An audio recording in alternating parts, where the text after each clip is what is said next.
Assalomu alaykum aziz kuzatuvchilar. Bugun sizlar bilan qon quyuqlashish haqida gaplashamiz. Yuqori qon bosimi, stress bilan bog'liq muammolar, kam harakatlilik, ortiqcha vazn, COVID-19 pandemiyasidan keyin juda ham ko'plab insonlarda aynan qon quyuqlashishi bilan bog'liq muammo ko'p kuzatiladigan bo'ldi. Va undan tashqari muntazam ravishda ko'p preparatlarni iste'mol qilish ham aynan qonni quyuqlashtiradi. Birinchidan infarkt, insult xavfini oshirib beradi, yuqori qon bosimiga sabab bo'ladi va qon tomirlar faoliyatini izdan chiqishi, uni hisobiga oyoq qo'llarda doimiy ravishda muzlash holatlari kuzatiladi. Assalomu alaykum aziz kuzatuvchilar. Bugun sizlar bilan qon quyuqlashish haqida gaplashamiz.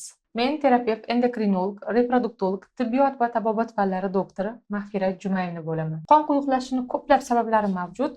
Keling shular haqida batafsil ma'lumot beraman. Organizmdagi juda ham ko'plab kasalliklar qon quyuqlashishiga sabab bo'ladi. Masalan, yuqori qon bosimi, stress bilan bog'liq muammolar, kam harakatlilik, ortiqcha vazn, qandli diabet va undan tashqari oyoqlarda ko'p varikozlarning paydo bo'lishi, chunki qon aylanishiga to'g'ridan-to'g'ri ta'sir qiladi. COVID-19 pandemiyasidan keyin juda ham ko'plab insonlarda aynan qon quyuqlashishi bilan bog'liq muammo ko'p kuzatiladigan bo'ldi. Chunki infeksion xarakterga ega bo'lgan kasalliklar ham aynan qonni quyuqlashishiga sabab bo'ladi. Va undan tashqari muntazam ravishda ko'p preparatlarni iste'mol qilish ham aynan qonni quyuqlashtiradi.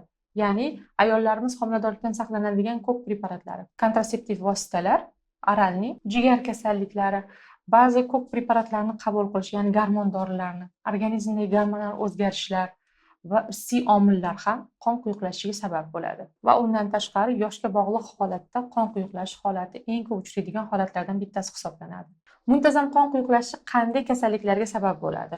Birinchidan infarkt, insult xavfini oshirib beradi, yuqori qon bosimiga sabab bo'ladi, oyoq qo'llarda polineuropatiya, angiopatiya deymiz, o'sha qon tomirlarda tromblarning yig'ilib qolishi va qon tomirlar faoliyatini izdan chiqishi, uni hisobiga oyoq qo'llarda doimiy ravishda muzlash holatlari kuzatiladi. Yoz fasli yaqinlashmoqda, endi juda ham ko'pchilik insonlarda, ayniqsa yoshi katta insonlarda yuqori qon bosimi va ko'p terlash hisobiga, ko'p suyuqlik yo'qotilishini hisobiga qon quyuqlash holatlari juda ham ko'p kuzatiladi. Uy sharoitida qonni suyultirish uchun tabiiy retsept aytaman, yozib oling yoki saqlab qo'ying. Buning uchun bizga kerak bo'ladi 2 litr qaynagan suv va 1 choy qoshiq beryoza po'stlog'i, 1 choy qoshiq iva po'stlog'i, ya'ni tol daraxtining po'stlog'i va limon 1 choy qoshiq, tabga qarab zizifora 1 choy qoshiq qo'shish mumkin. O'sha 2 litr damlama 20-30 daqiqa damlab qo'yiladi.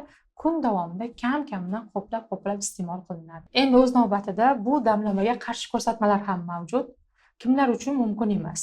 Birinchi o'rinda trombositlar soni kam bo'lgan insonlarga. Bu qaysi kasalliklarda ko'p uchraydi? Aynan taloq bilan bog'liq muammolarda. Taloqda qanaqadir splinomegaliya holatlari bo'lsa, trombositlar soni kam bo'lsa, o'zi shundoq ham qon suyuq bo'ladi, shuning uchun tavsiya etilmaydi.